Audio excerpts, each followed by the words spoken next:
Hey, listeners, before we start today's podcast, I would like to give a trigger warning. Today's podcast will feature some strong language, discussion of domestic violence, sexual assault, and discussion of wounds from a nearly fatal attack. If this is too much for you to listen to today, I completely understand, and I hope to see you all in the future.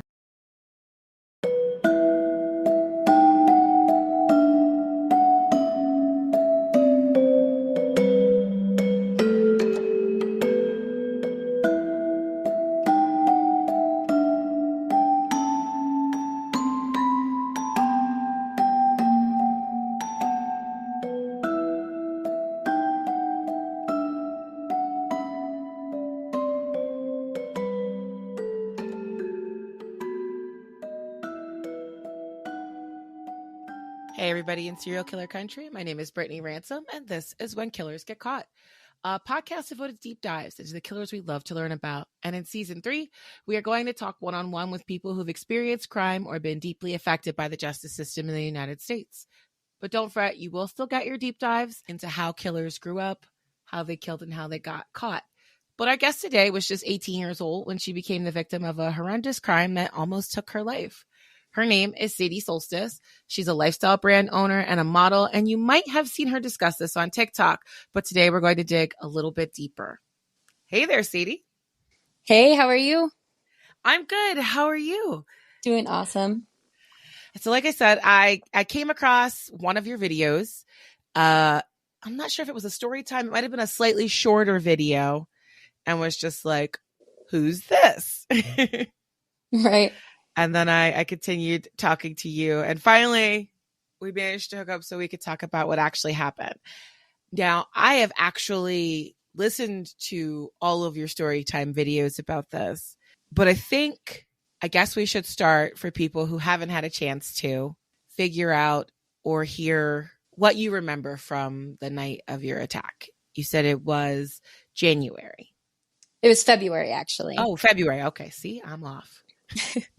Yeah, so it was the night of February 5th, and that's when it began, but it was actually early in the morning on February 6th when the attack really occurred. So it kind of took all night to get to that point. But yeah, so the 5th and the 6th of February. Okay, so what starts us off the night before everything goes off? Actually, I'm going to roll it back even further. Let's talk about you and your ex. Yeah, so the person that attacked me, his name is Marlon, and he was somebody that I knew since middle school. We were, good friends in middle school. We had a brief middle school relationship where we dated for just a few months. And then after breaking up, we still remained friends for all of high school until I graduated in 2016. And that's when him and I began another romantic relationship, a more serious one, being that we were older at that point. He was a year older than me. And yeah, we just started getting really close. We started dating. And then he somehow convinced me that it was a great idea for us to get pregnant and have a baby, even though we were teenagers, freshly out of school, living in the car most nights. But he convinced me, so I got pregnant with his baby. Okay, let's pause on that. Living in your car. What exactly do you mean by that? Yeah, so just at that point in my life, as a 18-year-old, that I felt free to do whatever I wanted, and I was kind of moving back and forth between my mom's house and my dad's house. They got divorced when I was like 15, and they just kind of kept kicking me out because of whatever was going on with me. And so I would get kicked out of my mom's, go stay at my dad's, get kicked out of my dad's, go stay at my mom's. And then I got a car, so I just figured I'll just stay in my car, and so that way I don't have to worry about being kicked out. And that was short-lived for only a couple months, until I got pregnant, and I decided I should probably stay at my parents' place. But yeah, most nights I was staying in the car, especially because Marlon also was living at home with his parents, and he had to share a room with his younger brother. So, it was just uncomfortable. There wasn't a lot of space for him. So he just preferred to stay in the car with me. Can't exactly feel like a grown up sleeping with your little brother or sister in the room. Right, exactly. Okay, so you did decide that once you two got pregnant, you were going to kind of moved back in with your family. Who are you staying with this time? Mainly with my dad. Okay, so the night of or the night before the assault, you're at your dad's house. Right. So, actually, before we got to my dad's house, we were staying in the car. So what had happened was a friend of ours, actually, somebody that we were looking at, even moving in with, he had his family, and they had his wife and kids had taken the car, and they were in the mountains, and he was staying in this hotel because we were all about to, try to find a place together, and he needed almond milk for his cereal. So we go to bring him some, and this person was somebody that supplied us with drugs, basically, with Ah, mainly acid. Um, and yeah, and so we go to visit him, and I always joke about this because that night when we were eating cereal with him, Marlon poured the milk into the bowl before the cereal, and I'm like, oh, that should have been my red flag, because I've who heard does people. that? Yeah, I've heard people say like that's serial killer behavior. Exactly. I should have seen it as a red flag. But so that friend of ours, before we left, he gave Marlon drugs. He gave him acid, which Marlon asked for it. He said, asked if he had any, and he said, yeah, put out your hand. And he had I don't know if you know those like breath mint, the like liquid breath mint droppers. I Um, okay. yeah, so the acid was in there, and he, put it into his hand, and Marlon licked his hand, and yeah, and so we don't really have any way of knowing exactly how How many hits of much? acid. Yeah. Because I Right. usually have heard of it as tabs, the little tiny squares that I guess they put the liquid on, but I've never heard of you taking the liquid directly. Right, exactly. And so, yeah, so, it's measured out when you're putting it onto the paper. So you kind of have an idea of how much it is you're taking, but not with this. So, that's something I kind of just always thought about was, how much really was in that little vial, that little Right. mint dropper. And from what I understand, acid runs through your system so quickly. If they don't, I mean, if they wouldn't have given him a drug test like the night of the assault, there's no guarantee they would have even known. Right. Mm-hmm. Yeah, you can't really, you can't test for it like in your urine. I think you have to do it in blood. Yeah, and it has to be like within like 24 or 48 hours. It's pretty fast. Right. So, huh. Well, I guess that adds another layer to this of, well, we'll talk about your feelings about the whole idea of, oh, well, he was high. Because I don't think that really cuts it in the long run. But Right, I agree. Yeah, so after that I drove him back to his parents' house, and I wanted to go home. I wanted to go to my dad's house and get sleep because I was pregnant. It was late at night. right, you get I was tired. exhausted, yeah. And so he, I drop him off, or we pull up to his parents' house. And a lot of times when we slept in the car, it was usually right outside his parents' house. Oh, And that's so nice. yeah, so I drop him off there, and he's like, "Oh, you're just dropping me off." He's like, "You're not going to stay the night with me?" He's like, "I don't want to trip by myself."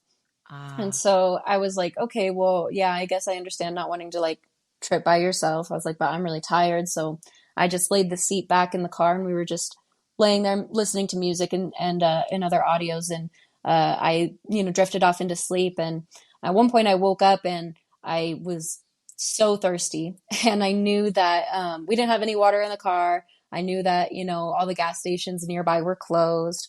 And I was asking him like if he was starting to feel, like he was tripping, but you do build a tolerance to okay. acid. See, I And didn't so, know that. I've yeah, always heard people talk about it as, the one drug you can't get addicted to. But I guess right. that's not entirely true.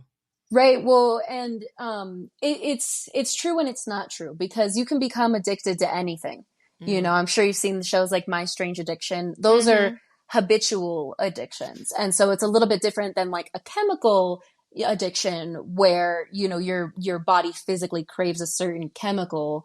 Right. So yeah, so I think that he was addicted to the habit of taking acid, but it also, Okay. yeah, you do build a tolerance to it. Like if you take acid twice within a week, the second time, you're probably not going to feel it, Yeah, especially if you take the same dosage. that's what one of my friends told me.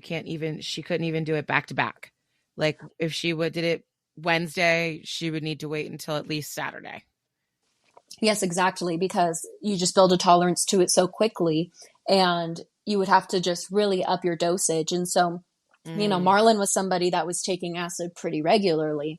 And so he had started to build a tolerance to it. And so that's kind of what I thought was happening. I thought, because he said he wasn't really feeling much. He wasn't really starting to trip yet. okay. And I was like, okay, well, yeah, maybe you took it too soon since the last time. You've probably just built your tolerance. And I was so thirsty and I just wanted to get water. But so this is something kind of strange that people who didn't know him may not understand. But Marlon was very, very against drinking tap water. He was very particular about the water that he drank. It had to be purified. It had to be a certain pH level. And because I was pregnant with his child, he felt that he wanted me to only drink, the same like purified, water that had, this pH balance or was alkaline or Okay. things of that nature. So it's something very particular that like other people may not understand as this being a weird thing for him. But I thought it was very strange that when I suggested, hey, let's just go to the Denny's down the street that we would frequent a lot, they're open 24 hours. This is around 4 a.m. I was like, let's just go to the Denny's and get water there, which Denny's obviously serves tap water. And he was like, yeah, that sounds like a great idea. And I made like a mental note at the time thinking, this is weird of him to be like, this is a good idea instead of trying to drive all over Denver trying to find a gas station that's open to get bottled water. Okay. I made that note in my head of the reason he's allowing this is because maybe it's because he's high. Okay. And so that was like the first weird clue to me. So we go to the Denny's and again, he's having weird behavior. He drinks 2 glasses of tap water himself, which again doesn't sound weird to other people, but for him it was very strange. And he ended up actually coming into the women's bathroom with me. I went to go use the bathroom, and when I come out to wash my hands, he's in the bathroom and he's like, hey, telling me something. And I was like, hey, like, what are you doing in here? This is the women's bathroom. And he's like, oh, it doesn't really matter if I'm in here. And I kind of agreed with him because again, it's 4 or 5 in the morning. There's nobody in there. And I was like, I guess Mhm. you're right. I guess it doesn't really matter which bathroom you go into. But again, it's just something that he normally probably wouldn't have done. And so this is when we go back. I'm thinking I really want some rest. I want to go to my dad's house and go lay in my own bed. But Marlon was not allowed in my dad's house. My dad did not like him. Oh, Um, okay. and so I was waiting basically until, I knew that my dad would have left for work before I brought Marlon there. And so we just go and we lay in the car some more in front of his parents' house. And I drift back off into sleep and I wake up to him grabbing my thigh and his hand is freezing cold because he had been running around outside and he's breathing heavy. Oh, okay. So this is our first look into the fact that he's probably getting up there right now. Right. And so he starts asking me, he scares me when he grabbed me like that. And he starts telling me, we need to hide. And he's out of breath. I can tell he's been running around. He's cold. He'd been running around outside doing I don't know what. And he's like, we need to hide. And I'm like, well, what do you mean? What do we need to hide from?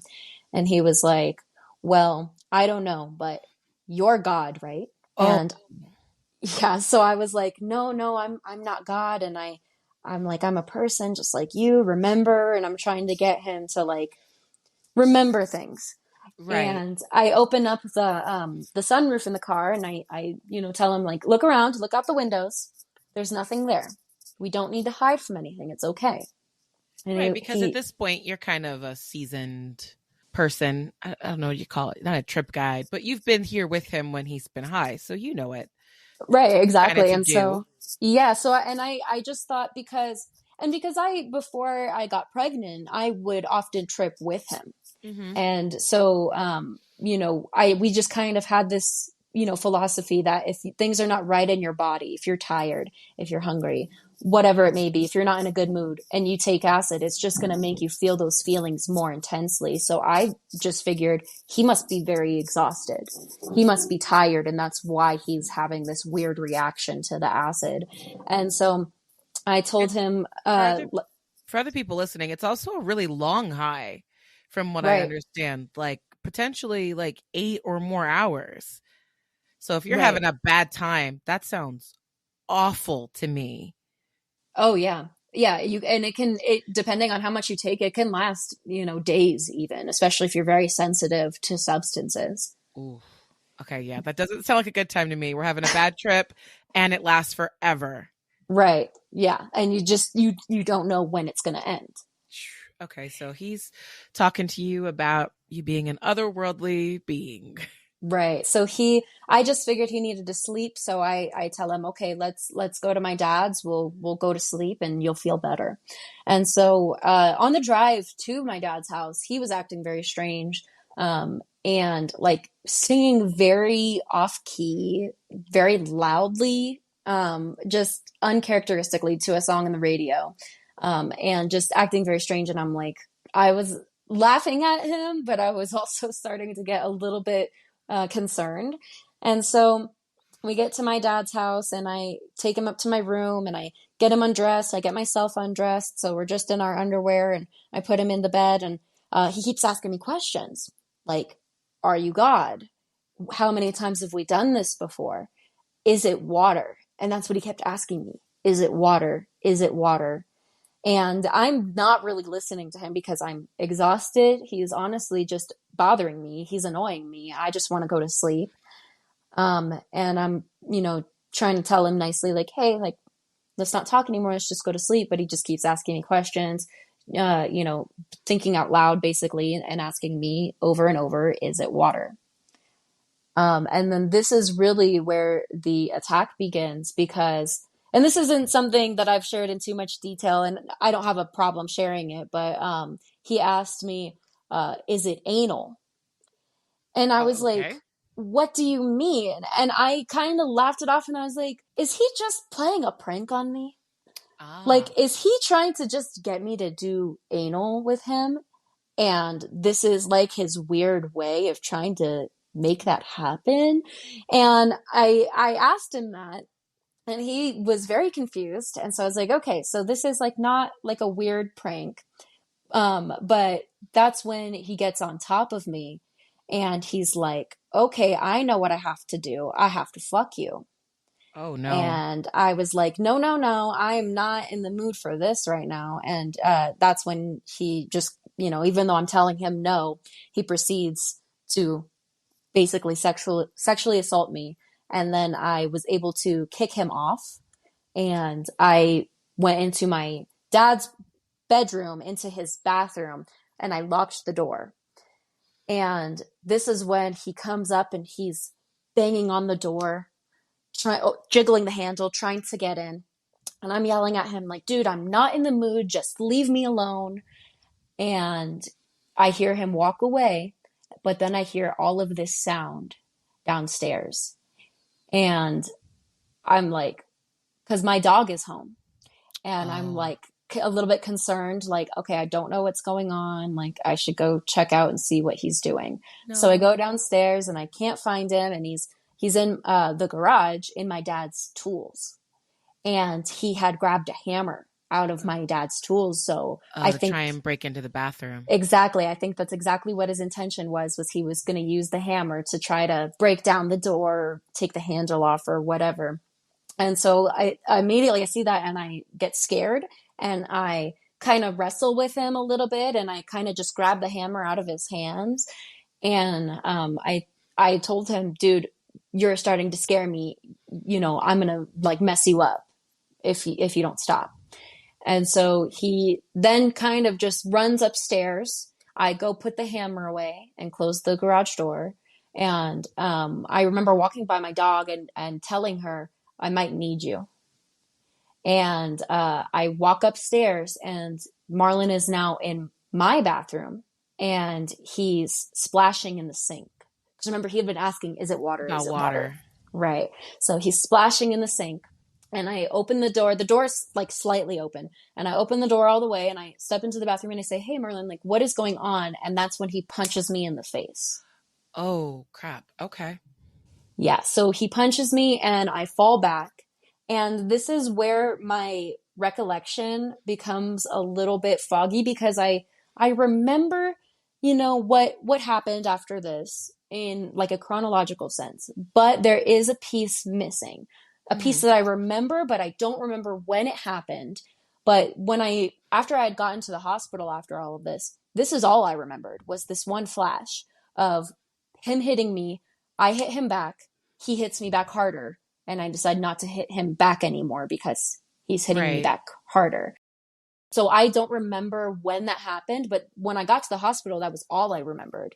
And Oh. then once I woke up from surgery, the rest of the memories had come back to me, except for I don't remember when that flash But happened. sometime between coming back upstairs and the final attack, there was a moment where you did try and fight him back.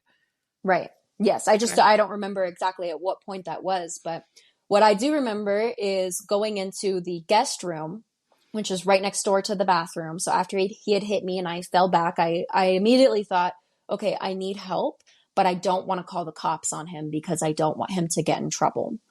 And so I went to the guest room, which didn't have a lock on the door, and I was just kind of leaned up against the door. And I thought, okay, I'm gonna call some friends to come and help me just leave, you know. And I was trying to think of because we had a group of friends, a group of mutual friends that we spent a lot of time with, and majority of them were boys. And I was trying to think who of my friends has a car because like one of my best friends, his car was broken down, and so I was just trying to think of like who has a car. And I remembered a friend of mine and I was like, okay, he has a car. I'm going to call him. Called him. He doesn't answer. So I send him a message and I just say, hey, I'm at my dad's house. Marlon is beating me. Please come help me. And before I'm able to get a message back or anything like that, Marlon bursts through the guest room door because again, it doesn't have a lock and I was just leaned up against it. Yeah. So You he's were able to push even through. pregnant. I'm sure you weren't a very heavy person. No, yeah, no, I was 18, so I was very small and Yeah. only 3 months pregnant at the time. Even I had even lost weight in my first trimester of pregnancy because of my morning sickness. Oh So gosh. yeah, so I was very small. Like I'm like 5'1", and I think at that time I was probably like less than 110 pounds. So I was He very small, kind of and just bowled you over. exactly. So he gets in the room and he basically picks me up and throws me down onto the bed. And he tells me, pain isn't even real. And he bites my lip, my Oh. bottom lip. He bites it so hard. He's just continuing to bite it hard, just clamp down. And this is when I start screaming because I'm hoping that he'll stop, or I'm hoping my dog will come up, or I'm hoping my neighbors will hear me. And I'm looking around to see if the windows are open, hoping my neighbors will hear me. And he's just biting me. And then he stops biting me and he begins to sexually assault me again. And I believe he was also just like hitting me and beating me as well. And this is when, so this is, you know, in the morning time, you know, and my phone alarm starts going off because I had an alarm set for like every day. I want to say at like 8 o'clock in the morning. And so my phone alarm is going off and it's freaking him out. He's like, what is that? What is that? Make it stop. And my phone's in the corner. And so I tell him, oh, it's just my phone. Let me get it. If you let me up, I can get it. I can turn it off. So he gets up off me and I grab the phone and I turn off the alarm. And that's when he asks me again, is it water? And I say, yes, it's water. It is. And I'm going to go get you some water. So you stay here and I'll go get you some water. And I run down the stairs, but he's following behind me. And I see my dog and she's standing there kind of looking at me concerned. And I sick my dog on Marlon. Oh, this is why So you called Trixie your hero on yes, TikTok. yes, she really is. So yeah, my dog Trixie, I tell her, Trixie, get him. And she starts jumping on him. And I open the garage door. I go into the garage. I open the car door for the garage. And I start to get in my car when I realize I don't have the keys. Because it was a push to start. So a lot of times I would just leave my keys in the car because it wouldn't lock. So I wouldn't be locked out of the car, but I would just leave them in there because I had the closed garage, but I realized the keys aren't in there. They're in my jacket and I have to go back inside and get my jacket. So as I go back in to get my jacket with the keys in the pocket. And again, at this point, I'm only in my bra and my panties. And, I grab my jacket, I start to put it on and my dog is jumping on Marlon, but he goes, oh yeah, I like dogs. Like he was remembering that he likes dogs. And he starts like petting her and kind of playing with her. And, she knows Marlin, Right. so she's like, just like, okay, like it's just Marlin. It's okay. And so, I start to go back to get into the car, but he's right behind me now. And he, opens up the passenger side door to get into the car. And I'm like, no, no, no. Like, you stay here. Remember? I'm going to go get you some water. Do you remember? And I'm trying to get him to stay. And he actually he starts peeing into my car, Oh, geez. into the passenger side door. He's peeing into it. And he's just laughing. And he like starts running around the car trying to pee on me. So I like run away from the car, and I start running into the driveway, and I'm just yelling like, what the fuck is going on with you? Like I was like so shocked by this. So, question here, in the space of all this, do you feel like you were scared at all? Yeah, definitely. Yeah, I was scared, and I just wanted to get away from him, and I just didn't really know what to do. Cuz again, I'm still at a point of like not wanting him to get in trouble, which was stupid. And so I just really didn't know what to do. So I run into the driveway, and I see my neighbor. She's like sitting in her car in the cul-de-sac. So my dad lived in a cul-de-sac, and she's like sitting kind of on the other side of it. And I wave to her, and she sees me, and she's like, what's going on? And I don't really want to like yell like help or anything like that, because I don't want to alarm Marlin. Like I'm at a point of like not really knowing how to handle this situation. So I'm like, I don't want to like, be like help, help, and alarm him, and set him off more. So I just kind of like mouthed to her like help. And she like mouths to me that she's going to call 911, and she gets in the car and she starts calling 911. And I don't think that she saw this happen, but what happened was he picked me up and he brought me back into the house. Yeah. Yeah, it's such an interesting thing. In hindsight, I remember as a kid, I don't know if you learned this when you were younger, but I remember being told you never want to make an attacker angry. And I always wonder in hindsight, is that good advice to give somebody in the middle of going through something like this? Right. Yeah. My mom always taught me, if somebody tries to take you or anything like that, she's like, you kick, you scream, you bite, you yell. Right. She's You like, don't do just go anything. along with it. Right, exactly. And so, it probably would have been better for me to take that advice at the time, but, and after he pulled me back in, I was kicking, and I was, screaming and trying to get him off of me. But again, I was a small person, and so I Mhm. couldn't really get away from him. And so, we get back, he pulls me back into the house, and he tells me, oh, I know what I need to do. I need to kill you. Oh, geez.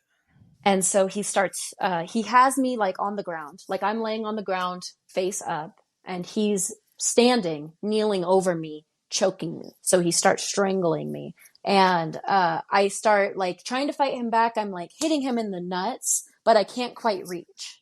So I'm Right. like trying to hit him. But then again, I remembered, when I was hitting him earlier, it was making him mad. So I'm like, fighting him off to try to get him off me, but I'm also not trying to make the situation any worse. Right. And so I just kind of, let it happen. And I just, I just passed out. I lost consciousness. And I think a lot of people don't realize like when you're being choked out and when you lose consciousness, that's not death. Mm-mm. That's just you've lost oxygen to the point where you've lost consciousness. But in order for somebody to really kill you through strangulation, they have to They have to, continue they have to to have the cut off the follow through for oxygen. it. And nobody, I just covered a case on TikTok where I talked about that. There was a grown man who tried to choke a little girl and gave up because people don't realize it actually takes a lot of force It does, to yes. And choke so, someone to death. So mhm, usually they give up and go do something else. And that's the same thing that happened here.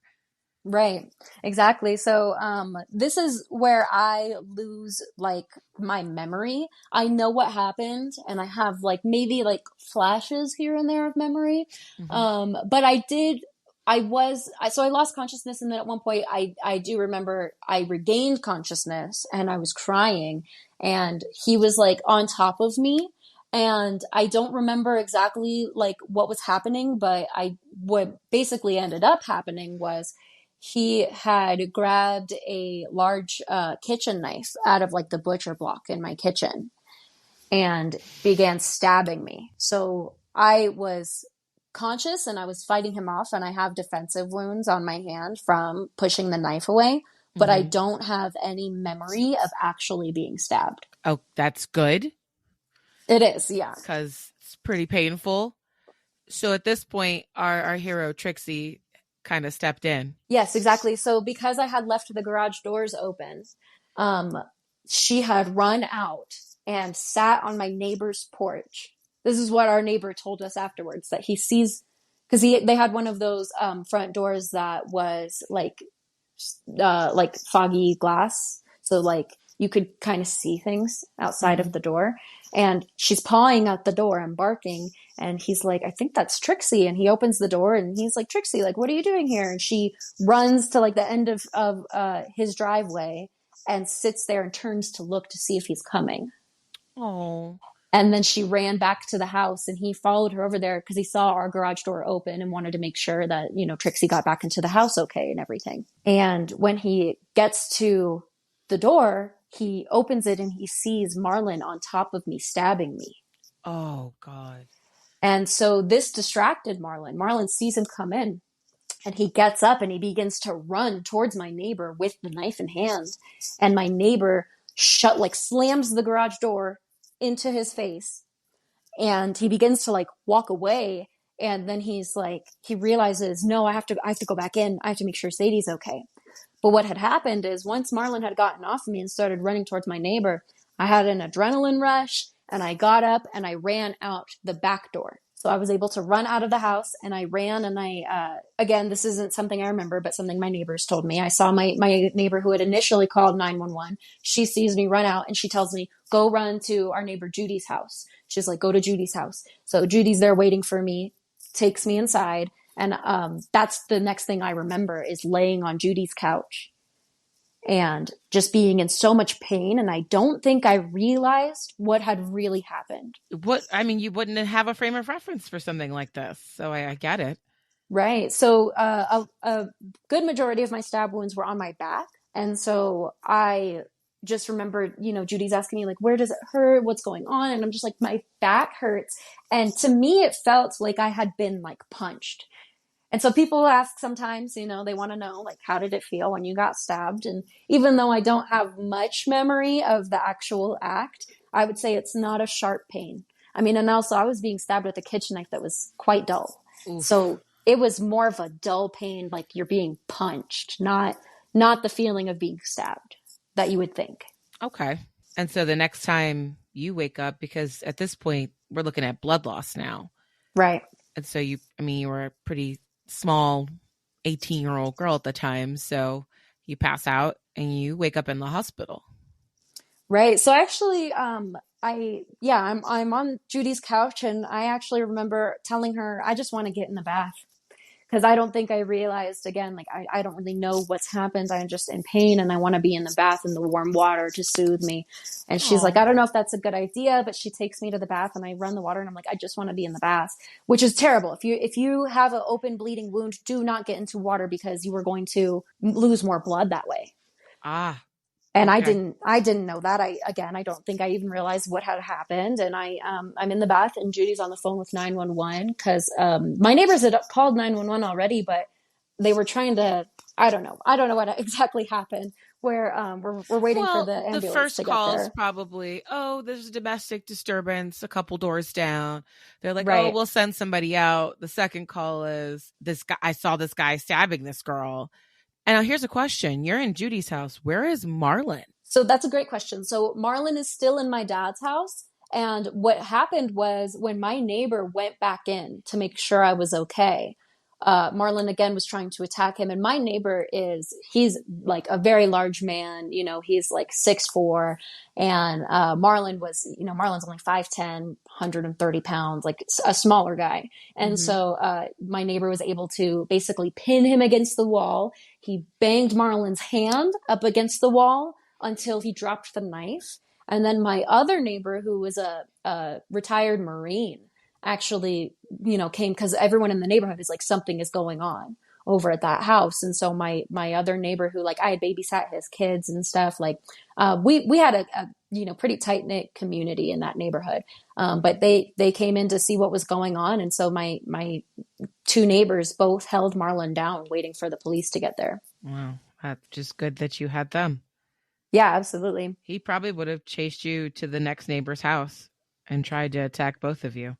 Right. And so, so I'm so grateful for them. Like, had they not come in, like that, because the only reason I'm alive today has nothing to do with Marlon. It has nothing to do with him showing me mercy. It has nothing to do with him, deciding in the moment, wait, what I'm doing is wrong and I need to get her help. He never would have stopped, so it's no thanks to him that I'm alive. It's all thanks to my dog Trixie and my neighbors. Their names are Tim and John, and they came and rescued me. Yeah, big ups to Tim and John, because it sounds awful. Yeah.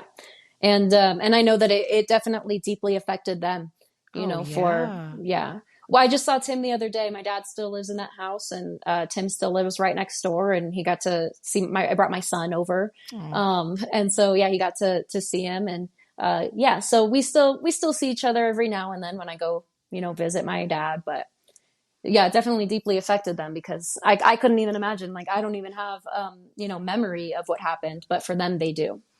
Oh, yeah, it's intense and a little bit scary. Yeah, absolutely. And so what ended up happening was, I get to the hospital. I'm in a lot of pain. They gave me medicine in the ambulance. But I get to the hospital and they need to put me in for an MRI. So I have like a vague memory of being in the MRI machine. And then they tell me that they need to go in and do surgery because my lung is collapsed. Wow. So yeah, he stabbed me twice in my abdomen on the front, and one of those stabs hit my lung, punctured it, and it collapsed. And so they needed to do that. And then they also saw like air in like my abdomen, and they needed to make sure that, nothing else was, at risk. And so they had to do what they call explorative surgery, where they just kind of open you up and they just go in to just take a look and make sure everything was okay. So they'd put me under for surgery. And I remember being so excited that they were going to put me under anesthesia, because I was so excited to not be in pain anymore. Yeah, but I mean, you're still pregnant now, so there's also a worry there, too. Right, which I did make sure to tell everyone that I was pregnant, and my parents knew by this point as well. And so I was just, but I was so excited. I was like, I can't wait to be put under for surgery so I don't have to be in this pain anymore. And so in total, he stabbed me about 13 times, 17 if you count the defensive wounds on my hand. My mom counts them. I don't count them. Those are defensive wounds to me. You still got stabbed in the hand. Right. Yeah. That's true. but yeah. I mean, you said you have limited function in that hand now. Yes, I do. So he cut the tendons and nerves in two of my fingers, my middle finger and my ring finger on my right hand, which is my dominant hand. And that was the like longest standing injury that I received from that, which is lucky, that's the only thing. Because now you're 25? So yes. Yeah. And so, so like even, my lung being punctured has like not affected my life. They put a tube in my lung. I was in the hospital for 3 days to monitor my lung and make sure that it reinflated properly and everything was fine. And, and so I healed well. But other than that, my hands, I had to so what they did was they stitched up my wounds on my hand, but they didn't fix anything because your hand is very elaborate. And so they have to have specialists who specialize in hand surgery go in. So I had to schedule my surgery for, I want to say maybe 2 weeks or something. Oh, geez. After that. So I had to go into a specialist and get my hand fixed. They had to go. So now the scars that I have on my hand, on my fingers, are not even from the stab wounds. The scars that I have are from the surgery. because they had to go in and find my tendons and nerves that had been severed, because they roll, when you cut them, they roll. So they had to go find them and then reattach them. And I did regain feeling in my fingers. So I do have feeling. It's maybe a little bit more fuzzy compared to my other fingers, but for the most part, I have feeling. But I have, motion, but I don't have strength. So I'm not able to bend my fingers all the way down. It does cause me some pain when doing certain things like doing dishes, and using a sponge to do dishes. It causes me some pain. But other than that, like that is my only real like long-standing injury from that. So the other stab wounds that I sustained were 3 in my leg, 2 in my arm, 1 in my neck, and then the rest were, and then the 2 that were on the front of my abdomen, the one that punctured my lung, and then the rest are on my back. Okay. Yeah, I saw on TikTok, you have a tattoo of a knife right near the one stab wound on your leg. Yeah, my best friend is a tattoo artist, and she drew some knives and posted them up on Facebook. Like, does anybody want to get, a knife tattoo? I just want to practice. And I was like, yeah, do you want to do it on my stab wounds? And she told me, oh, you won't do it. And I was like, bet I will do it. And so I showed up and she did the knife tattoo. Yeah, it's I kind of have an affinity for knives now, and I always compare it to the way Christians carry a cross for Jesus. It's like, well, I didn't die, but I have another knife tattoo on my face. My I didn't notice partner, that one. Now I'm gonna have to go look at your picture again. Yeah, it's like it's on the side. It's like on my sideburn, so it's very like hidden. Oh, okay. All right. So, okay, we have surgery. You're in hospital for a couple days. Where's Marlon in all of this? So they brought Marlon to the same hospital because he had stabbed himself in the leg. Yeah, he begun stabbing himself, and he stabbed himself in the leg, and so they needed to take him, and they also needed to take him for like blood testing for drugs. And so they took him in, and my sister was at my mom's house. So this is part of like, just to, side note, part of the miracle that allowed me to be alive today is that my dog was at my dad's house, even though my sister was at my mom's house. And my sister always, wherever she was, that's where the dog was. Mm-hmm. But whatever reason, the one time that she leaves the dog at my dad's house, you needed her. I needed her to be there. And so, that's just part of that like miracle of everything coming together to, allow me to survive this moment. And so my sister is at my mom's house, and my mom's husband wakes her up and is like, hey, I need to drive you to the hospital. Sadie got hurt. And, he takes her and, she meets my mom there. So my mom and my sister are walking through the hospital back to my room, and, they hear something that my sister says she almost thought it was like a machine because of the way, the like high pitched way it sounded, but it was actually Marlon screaming. Oh my goodness. So he was screaming so high pitched, so loud that, yeah, like my sister, they were like, what is that? And then they realized it was him. So he's just screaming at the top of his lungs. And, so they had to, stitch him up, do blood work. And then they took him to the police arrested him and took him to the hospital, or took him to the jail, not the hospital. I gotcha. Okay. And you talked to them about the night? Yeah. So the detective actually questioned me in the emergency room, just asking me, so actually when I was being loaded into the ambulance, my dad, my neighbors had called my dad, and he had rushed home from work. And that's the first time my dad saw me, was I'm being loaded into the ambulance. And my dad asks me, he's like, Sadie, who did this to you? And I told him, it's Marlon. And my dad actually tried to get into the ambulance that Marlon was being loaded into. That's right. The paramedics and the cops had to hold him back. That's right. Yeah. So my dad was about to take matters into his own hands. I understand Dad in the moment. Absolutely. And so, he's like, I never liked this guy anyway, and this is why. Right. He's like, I knew the whole time this guy was bad news. And so, he was about to take matters into his own hands, but he was stopped. And so, in the emergency room, I told the detective, like, it was Marlon. Marlon did it. And he had taken like a picture from Marlon's, his ID. Mm-hmm. And shown it to me. They scanned it, whatever. He showed it to me, and he said, is this Marlon? And I said, yeah, that's him. And then I told him that story of we got into a fight in the hallway. I hit him, or he hit me. I hit him back. He hit me back harder, so I stopped hitting him. And that's what I told the detective at the time, because I'd forgotten what had happened. And that's the only memory I had. And Right. now Oh, looking back, I no. don't have that memory anymore. And so, yeah, so they didn't really know what had happened. And until I came to, and I started, kind of telling my family and my neighbors who all rescued me. They all came to see me in the hospital, and they were telling me their sides of like what was going on. And I told them, because I woke up and I remembered everything. And so my family was like, that's not what you told the detective. And I was like, what did I tell You're the like, I don't even detective? remember what I was thinking of at that time. Right. And so then I did end up having a meeting with like the district attorneys, because in the state of Colorado, with domestic violence cases, the state always takes over, Mm-hmm. because what happened too often is, men would beat their wives. The wives would not report it. They would Mm-hmm. not press charges. Even if it did get reported or the cops got called, they wouldn't press charges. And then those men would end up killing their wives. And so now in the state of Colorado, any domestic violence case, the state takes over and presses charges. So I Mm-hmm. wasn't even the one to press charges against him. It was the district attorneys. Right. And Yeah, it's one of the so, things that I got into arguments with people about last year in regards to the situation with, Meg the Stallion getting shot by her then boyfriend. That I was like, she's not the one taking him to court, y'all. This is the state.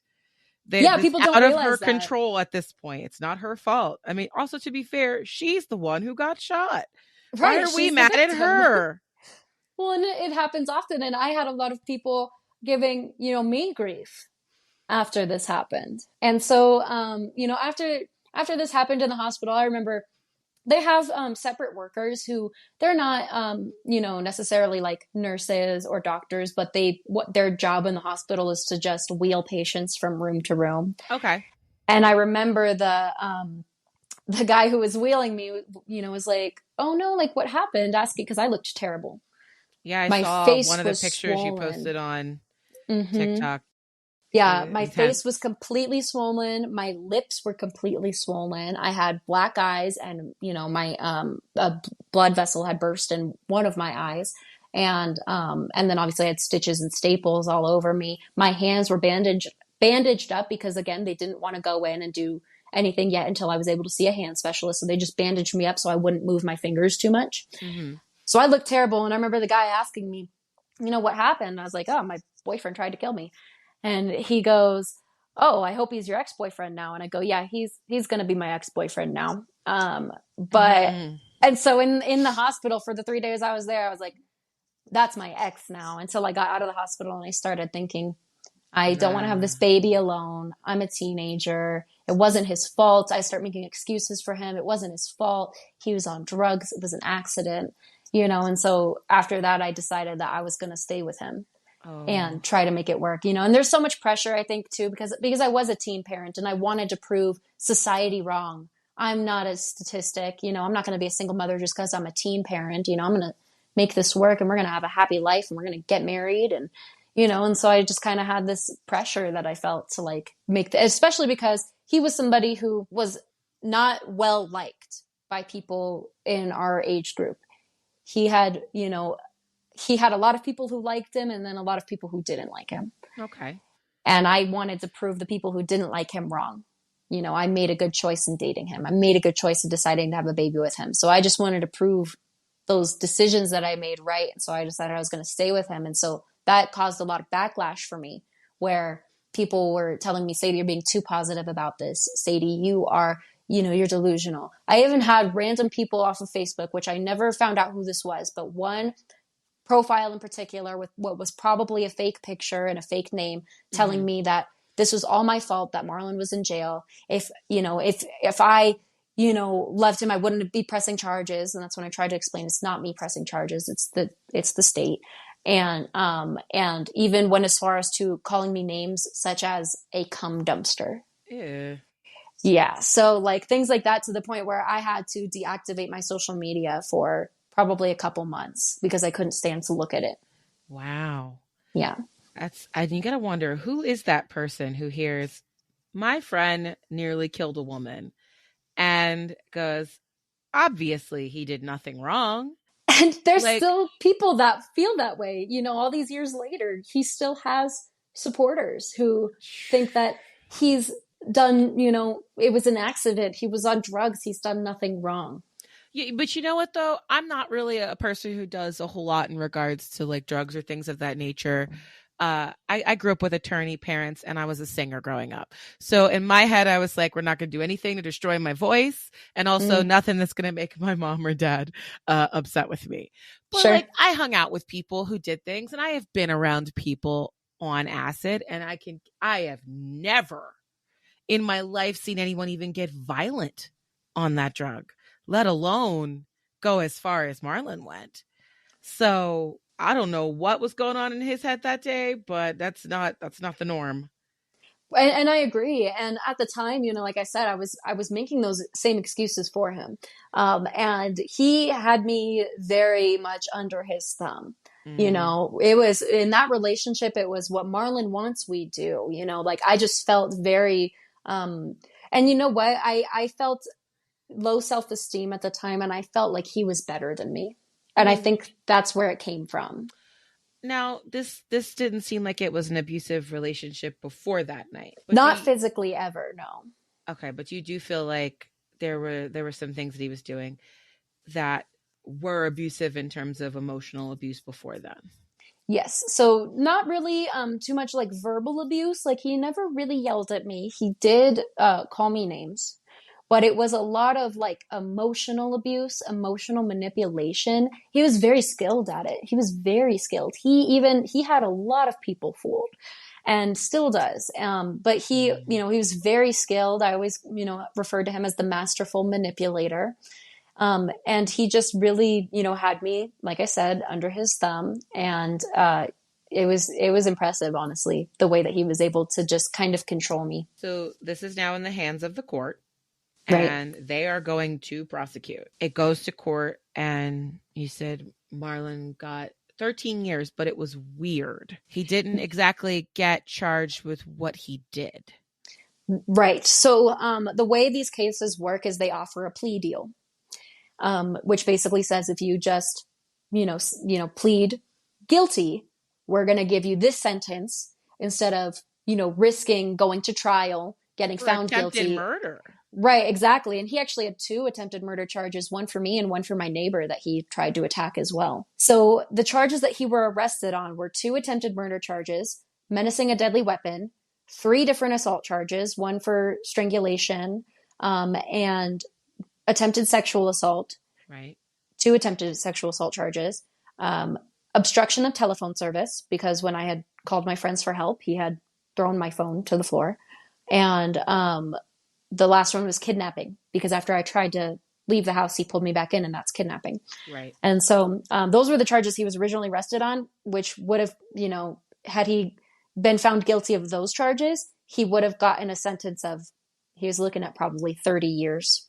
Okay. But they offered him a plea deal. He wanted to go to trial. He wanted to be found not guilty. He wanted to get off. He wanted to go to trial and just explain, hey, I was on drugs. It was an accident. And we even got like, I went and found people that were in our friend groups and mentors of our teachers and things like that, and asked them to write character references for him. Oh, Lord. Yeah. So it was bad. And like looking back, it makes me worried about the things that I did to try to get him out of that situation, begging with the district attorneys, things like that. Like I really did not want him to go to jail. I wanted him to be a father to my child. And I think, people who work in this field, specifically with domestic violence, they also understand that it's weird. I in hindsight, I look back at my own situation. I go, I was in a relationship for a total of 8 years. Half of that time, I was positively miserable. Why did I never just stop? Right. Right. And the analogy that I've heard used is if you put a frog into boiling hot water, they jump right out. Right. If you put a frog into cold water and turn up the heat, turn the temperature up. Yes, they stay because they don't notice that they're being boiled alive. That's probably a perfectly accurate explanation. And you look absolutely. back at yourself and you're like, I was an idiot. Why did I do this? Right. Yeah, exactly. Yeah, I look back and I have empathy for my past self, and I understand like what she was going through. Being a teen parent, not wanting to parent by herself and things like that. But it does concern me for the future going forward, because the plea deal that he ended up taking was it was a broad range of years that he would be sentenced. And basically they just had to take it to court to have the judge say how many years out of this range that both the public defender and district attorneys agreed to. Right. So the range was, oh gosh, I don't even remember. It was like it was 3 years to like 26 years or something like that. And so I was hoping that he was only going to get, because by the time this actually happened, he had been in jail for nearly 2 years before. Oh my goodness. Yes, before this actually happened, because, people see it in the movies, right? And they see like victims on trial in the movies and they're still all bruised, but it never happens that way. I think I'm going to blame it on Law and Order SVU, because every single episode, the trial gets handled. And what you don't realize is that in between every time they go to court, it's months and months. Yes. I remember talking to the people at 2020 about the Gabby Petito trial, and they were like, they didn't use this in the documentary, but I was just like, I think it's wonderful that so many people online care, but they are going to be hurt when they realize that this is not going to end the way they want. Right. It's not like the movies. And it didn't. In that case, that guy killed himself so he could avoid which the is consequences cowardly. of his actions. Yeah. Yeah. What an absolute coward.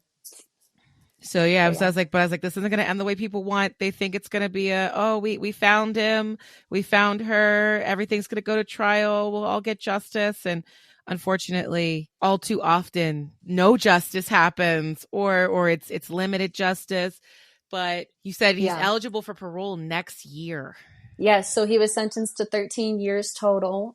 He's eligible for parole next year, because those 2 years were time served. The 2 years that he was waiting for his sentence is time served. Right. And so, so next year in 2024, he's eligible for parole. And I 100% plan on attending all of his parole hearings. Mm-hmm.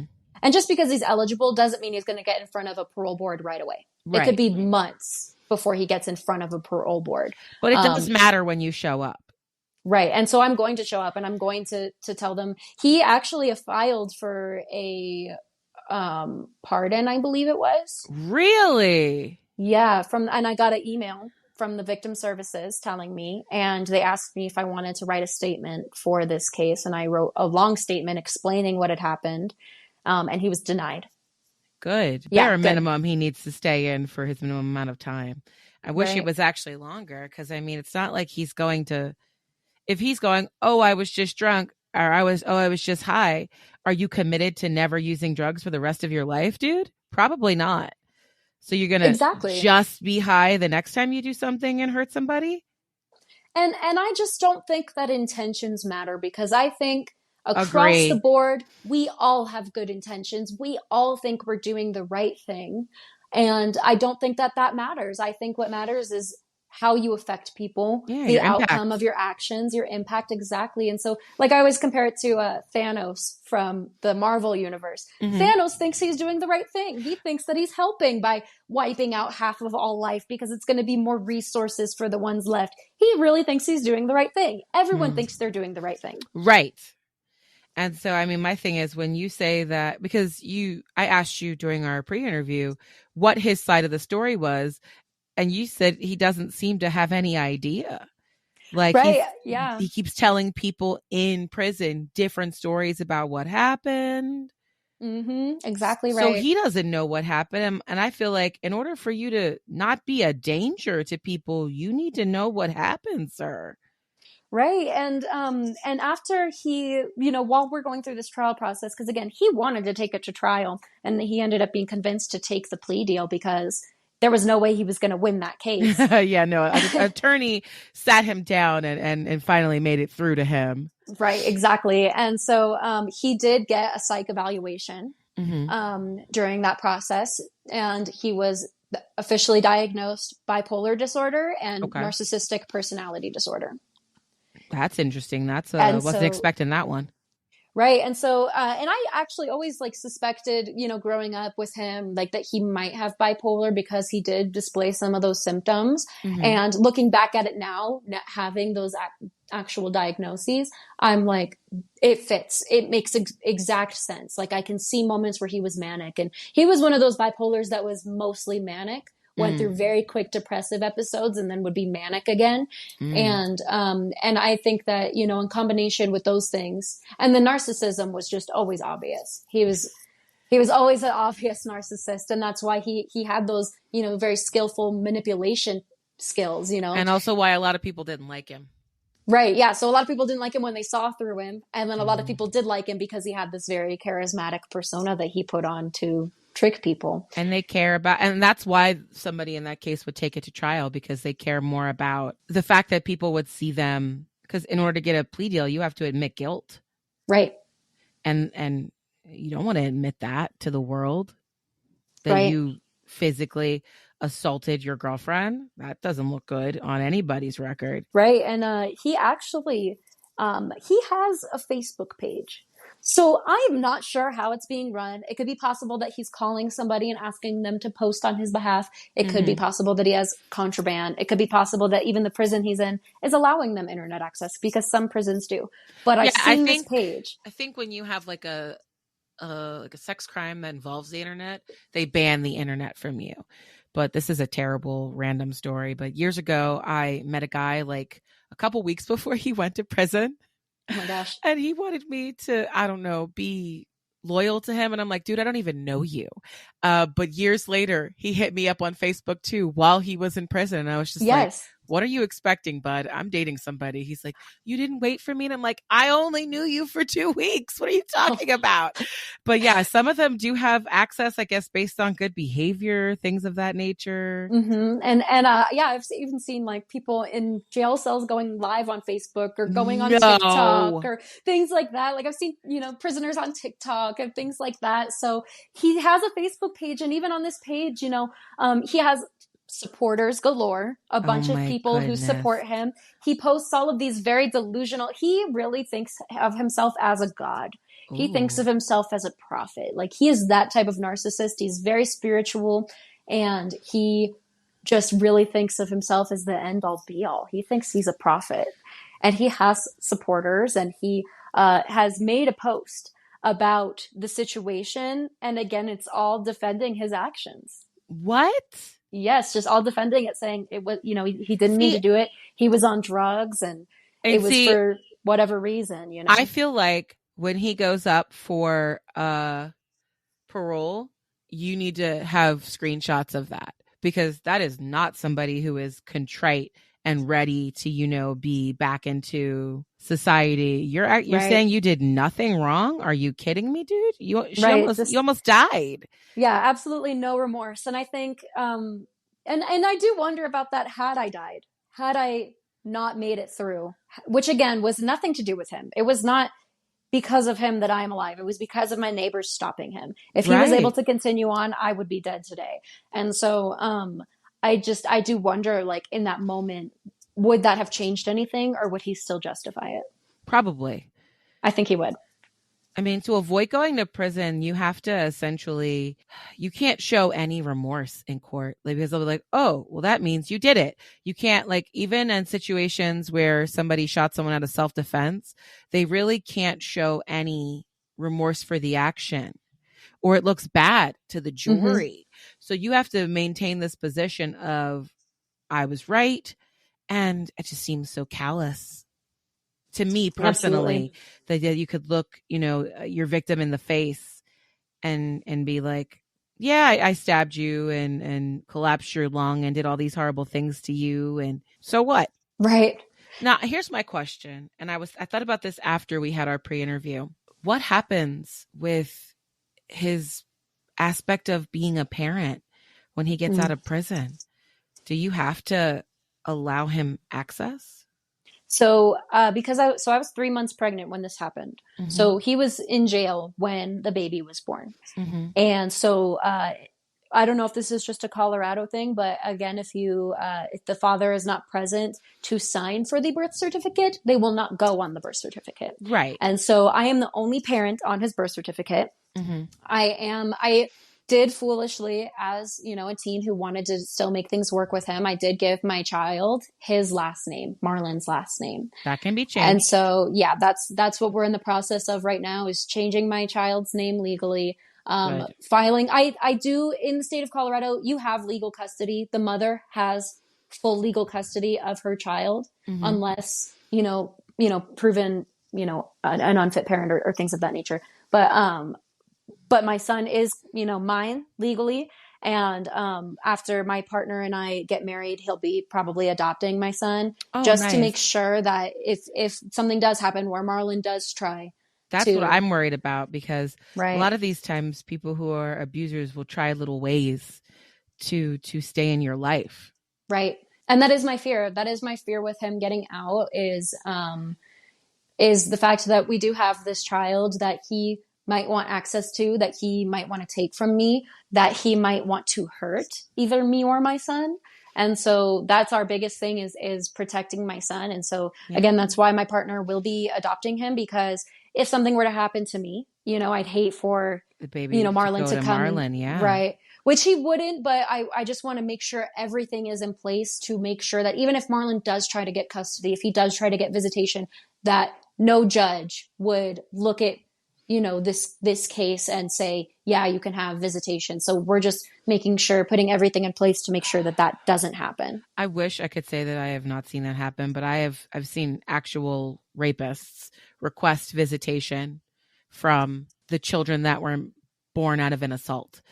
And someone actually trying to petition the court because, well, that's still my kid and I want to have. I'm like, are you kidding me, dude?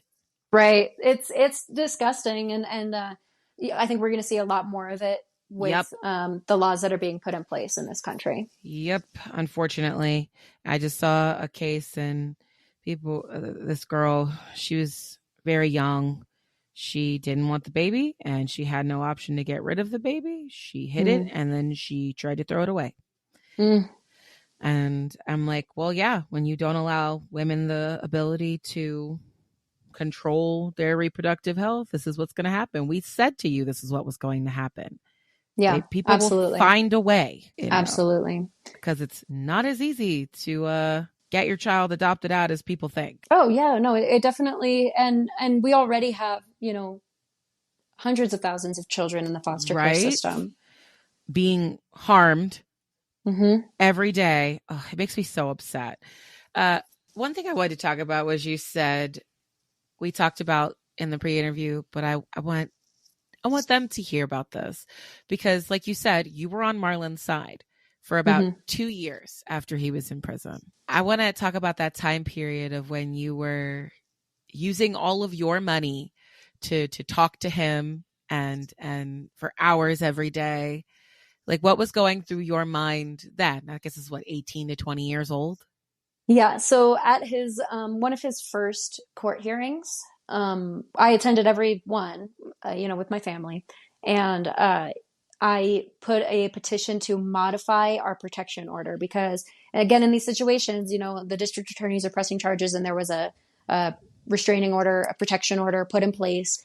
And I wanted it modified because I wanted to be able to visit him in the jail. And these visits are not in person. They're all on video call. And if you go to the jail, it's free. If you want to do it on your phone at home, it costs money. And then when he got able to use the phones as opposed to just the video visits, it costs 12 cents a minute to talk on the phone. And I was paying for it. I've learned that in contacting people who are in prison now for stories and things.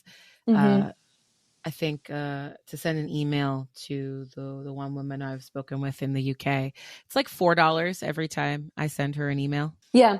Yeah. So, and we did the email thing as well, paid money for that.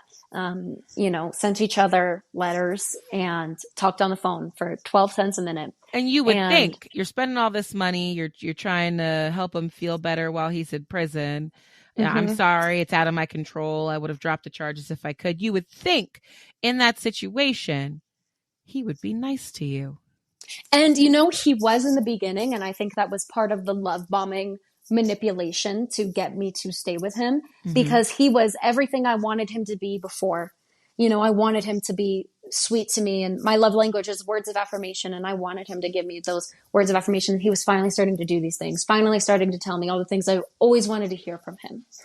And then, you know, 2 years into our relationship, and it's the breaking me down. You know, the accusing me of being unfaithful to him, which I wasn't at any point, even though it would have been, I think, justified. Like, I stayed so loyal to him. I just rode so hard for him, defended him.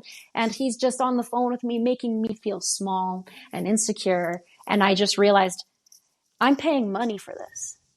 I'm paying money to Money be that should go to your belittled. son. Exactly. And I wasn't necessarily working at the time. I maybe had some like side gigs, but I was a stay-at-home teen parent, you know, living with my parents, and thank God for my parents. You know, I love my mom. I love my dad. They've taken such good care of me, and allowed me to really be at home with my son. But again, I'm not working, using whatever money I can get, basically, to, you know, spend money on talking to this man to be belittled. And that was when I realized I like myself. And I don't like the way he's making me feel about myself. And I'm not going to pay for this anymore. And so that was when I finally started to slowly kind of come out of that hold he had on me, and decide that it was time for me to leave him. Now, when you stopped doing the phone calls, did he reach out? Yes. So he still would call me. And even after I officially broke up with him, even now and then he would call me, and it took a while for me to finally cut contact. Because he started to pay, because he was working in the jail, like they have jobs. And so he, you know, it's basically, you know, legal slavery, which is a whole other conversation, but he was making, you know, a certain amount of money to wash dishes in the jail. And his mom would put money on his books and things like that. And so he started actually using his own money off his books to pay for the calls. So I started answering them. You answered? Yeah, so I would talk to him, and I would, you know, and this, you know, he was somebody that was like my best friend. Like, before anything, even when we would introduce each other, we would never say, this is my boyfriend, this is my girlfriend. We would always say, this is my best friend. Oh. And so it was hard for me to, like, you know, that makes even it feel after like an extra betrayal. It absolutely, like, it wasn't just, you know, a partner. It was my best friend, you know, for years. So even after you decided, you know, I like myself, I want to do better, you still kind of talked to him for a little while? Yeah, I did for a little bit. And then I actually started getting into a new relationship with somebody else, not my current partner, but just somebody I saw kind of briefly after that. And that's a whole other story in itself. But I just was like, I think I'm done talking to him. I was going to ask you, do you feel like, I can only speak from my own experience, it took me a while, I think, to get from the abusive aspect of my relationship to like a positive, good relationship. Like the one I'm in now is a very good one, but I had 2 other people I dated after my abuser, and I was trying to figure out, how are people supposed to treat you? I don't know. Is this right? Like, my head was completely skewed for so long. Did you go through that too? Oh, well, I made very poor decisions and partners after that. So the first person that I like really, you know, was very casually seeing after this was it was like, he was somebody that kind of helped me like really make the final decision to break up with Marlon, because I kind of wanted to pursue this other person. But this person ended up being just as narcissistic. Oh no. Just as abusive. Not to me. He ended up dating a friend of mine and was very abusive to her. So I just made very poor decisions. And then the guy that I dated for, you know, a little bit more seriously for a few months after that, another narcissist who just didn't really have a lot of empathy for me. And even in the days when I broke up with that person, he compared the feeling of me breaking up with him to what Marlon had done to me. Wow, he told me, Sadie, remember when Marlon stabbed you? Do you remember the feeling you felt? That's how you're making me feel. No. And I was like, that is not the same, actually. That's crazy. Yeah, so I made the fact very that anybody would say that. Wow. And it was actually so my best friend in the world, her name is Maddie. Shout out to Maddie. Her and I sat down shortly after I'd broken up with Marlon, when I was still kind of, casually seeing that other person, and I made a list. I made a list of everything I wanted in a partner. Oh. And I kept it in my phone, and I just kind of, didn't really think about it too much, didn't look at it all the time. But by the time I broke up with that other person who compared our situations in that way. After I broke up with him, I was like, I'm going to find my person, and they're going to be exactly everything on this list. They're going to treat me well. They're going to have the same interest as me. All of these things on my list. And I was like, I'm going to know it when I see them, or however it was, like, I'm going to date them, and, these things are going to happen, and they're going to say these things to me. And that's going to be my confirmation that this is the right person, my cosmic life partner. And everything unfolded with my partner, Christopher, exactly how I imagined it. Oh, that's wonderful. I absolutely lucked into it. I went into a period of, I'm going to go on dates, but I am not going to allow anybody to get close to me if it does not feel right. And for like a solid 11 months, I went on dates. And if it didn't feel right, I immediately went, nope, and just didn't see the person again. And then last Christmas, or right before Christmas, I went on a date with my current partner, and it was like, light. It was just like a light of like, right. What is this is everything that I've always wanted. Someone to talk to me in this way, someone to listen to me in this way, someone who is very, because I always make all the jokes as like, hot girls with all of our mental health issues, but somebody who understood that. And it was actually really interesting. One day he took my roommate to the grocery store, and he asked her, she does this thing, and it has to do with my ADHD and how I talk and how I jump from subject to subject so fast. And he asked her about it to try and understand me better. He didn't get mad at me. He was like, how do I learn more about this condition she has? Because she is completely oblivious to some of the ways that she talks sometimes. And I was like, that's really nice, because I met so many people who were like, your mental health's not my problem. I don't care. That's love. And I think the person that I was with prior to my partner, like, I think he was kind of that way. He didn't really understand my traumas. I mean, I had just gotten out of that relationship with Marlon. Right. He didn't really understand, how things were for me, and didn't really have a lot of empathy, and wanted me to, I think, just be normal and right, just be regular. Right. And so, why are you crying for no reason? Right, exactly. Like, he would, oh my gosh, it was horrible, to the point where if I was venting to him about something, he would be like, why do you want me to do your personal development for you? Oh, I'm like, he's like, I'm not your therapist. Get a therapist. My goodness. And I'm like, I have a therapist. Thank you. I'm just talking to you because you're my boyfriend. But like, I still have trauma from my abusive relationship. It's been almost 5 years now. And slamming doors affect me. Yes. And they still do. Like when I hear a very loud smash, something break, drop on the ground, it's really loud, I jump. And so the fact that you meet somebody who's kind of got to be okay with the fact that that's sort of a thing. And I don't know when that's going to stop. Right. Because for me, I was with somebody who didn't hit me, but hit other things. And that's a sign of, I could hurt you if I wanted to. Right. Absolutely. So it's scary. And so I still have those little moments that pop up, and to have somebody just be like, just come over here and cry for a little bit. That's, it's wonderful. It's love. And my partner also, struggles with some traumas of his own. And so he's very understanding towards me. Aww. And, we just get each other. And that's, like, the biggest blessing for me is like finding my person, because you wouldn't imagine being able to trust somebody again after like that kind of betrayal. But I'm very blessed and lucky and I'm an optimist 100%. And it's almost to a fault where I just can't control it. I just can't let anything drag me down for too long. Even in the hospital, after I had woken up, after everything had happened, and I just felt this feeling of, I don't know why this happened, but it was for a reason. And one day, because I've always wanted to be a public speaker, one day I'm going to tell this story from stage. And I had that feeling waking up in the hospital. And so I am a very optimistic person. If we have to point out a reason, maybe the reason was so that your son wouldn't grow up with Marlon in his life. And I'm so grateful for that. And I look at people who, have to co-parent with people that maybe didn't treat them well.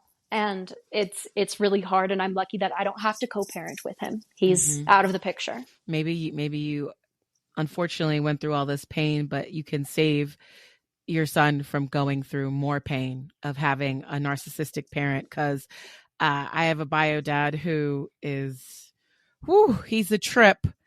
I in my adulthood, I finally had to say to him, I don't like talking to you because every time I talk to you, you make me feel bad. I was like, if you want to know about my life, text me, because I just don't even want to have a conversation with you, dude. Right. At every opportunity, he somehow finds a way to just be awful. And so maybe, your son was saved from having a life of being raised by somebody like that. Yeah, absolutely. And I'm so grateful. And the way my life has turned out since that is, it's so good compared to what it would have been. Right. What it could have been. I mean, you're doing wonderful things. Like you said, you started a lifestyle brand. I saw your modeling. I noticed you did like photography on your page. You said it's just a hobby, but it looks beautiful. Some of the things that you've done. Yeah, thank you. Yeah, I've been doing modeling for a few years now. I actually went to like modeling and acting trade school, kind of after I broke up with Marlon, and I was starting to do that. And then me and my best friend Morgan started Get Life, which is a lifestyle brand, and it's all about, living life like there's no tomorrow. And that's the idea behind it. And I don't think I would have stepped into the leadership role that it took for me to own this brand if I was still under Marlon's thumb and allowing him to lead all my decisions. Right. Because it doesn't seem like it at the time, but they do little things to sabotage you. I think about that too, in regards to like TikTok and whatnot. And I started being involved with TikTok in 2021. I started the podcast 2021, and I'm like, I don't know if I would have done this. Right. If that person was still in my life, because at every opportunity, he chipped away just little bit at a time. And I didn't realize it. And would I have had the confidence to get on camera, to be in a movie, to go on a film set? I don't know. I don't know if I would have been that person that I was in, the late aughts or the 20 teens that I am now. Yeah, absolutely. Yeah, I feel the same way. Like I don't think I would have had the confidence to go after my dreams, and I wouldn't have, I would have let him take the lead. Like it's just how we operated. I would have let him, kind of do things and really Get Life. A big part of it was inspired by the near-death experience I had, because I did realize how much I wanted to check off my bucket list and how much I wanted to be a full-time parent, and I wanted to help other people do the same thing. And so that's what we do. And it's like been the biggest blessing of my life. So even though it was horrible and traumatic, and I still do suffer from the trauma, in certain regards, like I couldn't be more happy that happened to me. It's weird. Yeah. Yeah. I funny enough, this morning before my partner left for work, I was just like, I wish we would have met each other when we were younger. But on the other side, I am who I am now to meet this person who seems perfect for me because of who I am now. Yes. I agree so much. Yeah. So, and I remember something one of my therapists said to me. It's something that I still struggle with sometimes. She said, forgive who you had to be to survive. Whatever you had to do to get you where you are right now, there's no reason to have a regret about any of that. You did what you had to do to get where you are today. And, I think about like, dang, I mean, I let this guy ruin my college experience. I would skip school. I failed out of school for that dude. Like where would I have been if I hadn't failed out of college? If I hadn't, done all these things, lived in these places. I don't know. But I know that who I am right now is somebody that I am proud of. And it sounds like you are too. Yeah. And I love that you said that. That resonates a lot, because it is hard for me to look back at my 18, 19, 20-year-old self who was, in this relationship with this person. And I almost feel more regret and guilt, not because of what he did to me, but because I know he had other allegations against him and I ignored them. And so I, like, to all of his other victims, like, I love you guys and we're, united together and I stand by you. But I think I love that you said that, like, forgive who you had to be to survive. I'm going to keep that in mind for sure. The day this woman said that to me, it was stuck in my head all day long. And I was just like, that was the first time I was at therapy and I was just wrecked. And it was such a simple statement. Forgive yourself, Brittany. And I really struggled with it for a long time because you blame yourself. You're like, what? Why did I accept this horrible treatment? Everybody around me, like when I was like, we broke up, my friends were like, thank hallelujah, finally. They had never liked this man for years, but I wasn't willing to listen. I wasn't ready. Yeah. And that's the thing about abusive relationships that people need to understand, because I had a lot of friends cut me off, and I know it was because it was hard. It was hard for them to see me in pain, to see me be with somebody who could do something like this to me. And for their own well-being and mental health, I'm sure it was just easier for them to separate. But the people that stood by me and didn't make comments, my best friend, Maddie, she never liked that man, but she never told me anything. She always was by my side, so those people in your life, it's so important to have, because when your friends who are in these, abusive or at least toxic relationships, when they're ready to leave, they will become ready to leave on their own accord. And what they need is a support system to back them. Yeah. And that's what I tell people now. Like when people ask, like, well, what do I do? My friend's with this horrible guy. And I'm like, you don't have to always sit and listen to your friend complain. I was like, what you tell them is, I love you. I will always be here for you. I do not want to hear about that man anymore. And that's totally valid. It can be hard to see a friend be in so much pain, and there's only so much you can do for somebody who doesn't want to, make a change. You can't save people. You can't push a dead bear up a tree. I had to say it to somebody I knew not that long ago. I had to say, listen, I cannot sit and watch you get harmed. And weirdly enough, she showed up on my doorstep. He had stabbed her. Oh my God. And I was just like, come on in. Yeah. I used to think my story was, more unique, but I've met a lot of people that have been stabbed by partners. Even my current partner was stabbed by an ex of his, not in, such a brutal way that I was, but her situation was one time, and she walked out the door, and I was like, what do we need to do? And we called her mom, and her mom showed up the next morning, and when he was at work, pulled all of her crap out of the house. And I mean, that was what she needed to see, like experience though. And like, I had to tell somebody else in my life, I was just like, because now I'm just full of all these statistics that I've learned about this from my own experience, from things I've researched for the podcast and for TikTok. And I had to tell a close friend, I was like, the likelihood that you're going to die goes up about 80% when he chokes you. I was like, you just told me that this man choked you. I can't leave that from you. The next time he might kill you. Yeah. And I was like, I'm not going to disavow you, but I'm letting you know that if you stay in this situation, you're putting yourself and your kids at risk. And I don't know whether she'll leave that situation or not, but I'm not going to abandon my friend. I'm just got to tell you that I don't like that guy, and I'm not he can't come into my house. Right. I was like, exactly. You can come stay here whenever you want, but he can't come. You can bring your whole crew here. But yeah, it's tough. It's really hard to be on the outside. That's one of the things that I've been exploring and talking to people this year with the new season of the podcast. You have the base person who experienced the trauma, but then there's also a bubble of people around that person who also experienced trauma. So you have your neighbors who were there, who also got attacked, your very close friends, your parents who saw you in your hospital. Like all of them were affected by that moment.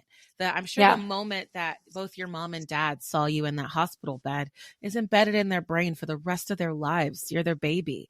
And so that affects them. That's why actually the organization that I work for, they provide counseling, not just to the person who's been assaulted, but also to like the children and other household members who were there too, because there's trauma in just witnessing what happened to somebody, and no one thinks about that. And so that outside bubble, those other people also were greatly affected. It's not just a crime against one person. Right. And I think that's part of the reason why. So those friends that I had called for help, they did show up, but it was after the police and the paramedics had already arrived. And so they met me at the hospital. I've not seen them since that day. I think it was so hard for them to see me in that hospital bed looking the way I did that they just could never face me again. Oh. And even my partner, who I met my partner years later, and him and I have been together for 2 years now, and it affects him. Somebody who wasn't even there for when it happened, didn't even know who I was, but every time, he doesn't watch my TikToks when I talk about it, and he knows the story and everything, but it affects him so deeply. It makes him so upset to think about. Well, then you also look at the world, because I don't talk about it a whole lot, but after my mom passed, I had a real tenuous relationship with wanting to be alive after that. And there's a lot of feelings that come from feeling that way. There's almost like a level of guilt of, like, there's no way he could have been there to help you, but because he loves you so much, in his head, he probably wishes he could have. And he says that all the time. He's like, I know I didn't know you, but I feel almost guilty for not being there to protect you. Even though he lived in a different state when it happened, all of this. And I always tease him because he's more than 10 years older than me. So I always tease him and say, well, it would have been really creepy if you knew me when I was 18. So. Oh, no. Yeah, it's weird. It doesn't make sense. What things we take guilt for, or feelings that we have sometimes, but I think it's sweet in its own way. My partner's like, that hurt that you felt years ago, I wish I could have been there to help you with it. Right. But I'm like, you're here now, and that's what matters, that's all I can hope for. You're here now. When the reverberations of some of those situations affect me, I have someone who cares about the fact that it does affect me. And that's massive. Absolutely. But yeah, Sadie, this was wonderful to talk to you. I think you're quite wonderful. I love a lot of your posts that have nothing to do with this on your TikTok. Like, we talked about how I loved your post where you were like, please don't call me strong. And I was like, that one hit me so hard because my brain said, if I never hear that I am strong another day in my life, that would be enough times that I have heard it. I don't want to be strong. I want someone to take care of me and to feel gentle and taken care of. Dang it. Being strong is not a badge of honor anymore. It just feels like you can endure trauma. I don't want to endure trauma anymore. And as a society, we almost commemorate women and put value on a woman based on how much abuse she is willing to endure from a man. Right. And that is the badge of honor that we place on women. So I don't like to be called strong. I'm not strong. I was a victim of a terrible situation, and I just kept living. Like, what doesn't kill you doesn't make you stronger. It just forces you to keep surviving. Thank you. Oh my goodness. That is exactly. It's not what doesn't kill you make you stronger. It's just because my roommate is a friend I've had now for many, many years. And she always tells me she's living out of spite. I love it. Me too. Yep. And I was like, sometimes that's what you got to do until you can make it through to the place where you are living happily. Absolutely. Just push through everything until you can get to a place where you're like, okay, I think I'm happy now. It took me... spite is so powerful. Well, I hope that you have a wonderful life with your partner and your little boy, and I'll continue to, like your videos on TikTok. Awesome. I appreciate you. Thank you for letting me come on and share my story. I've been wanting to, be more open about this, and hopefully I can, help other, domestic violence victims and survivors overcome the things that they're going through, or, if I could help somebody get out of an abusive relationship because they hear my story, that's all I want. And so I just appreciate having the platform to be able to speak on this. Absolutely. So thank you. And before we go, you can let anybody know your socials so they can find you online. Yeah. So my socials are on everything. I'm on Instagram, TikTok, Facebook. All of it is Sadie Solstice. Or if you want to look me up by my handle, it's Lil Miss Sadie, but it's LILMISSS80. S80 is my like short term for Sadie. So that's where you can find me. I'm on all the platforms. All right. Well, thank you so much for talking to me today, Sadie, and thank all of you for listening. You have a great weekend. Bye.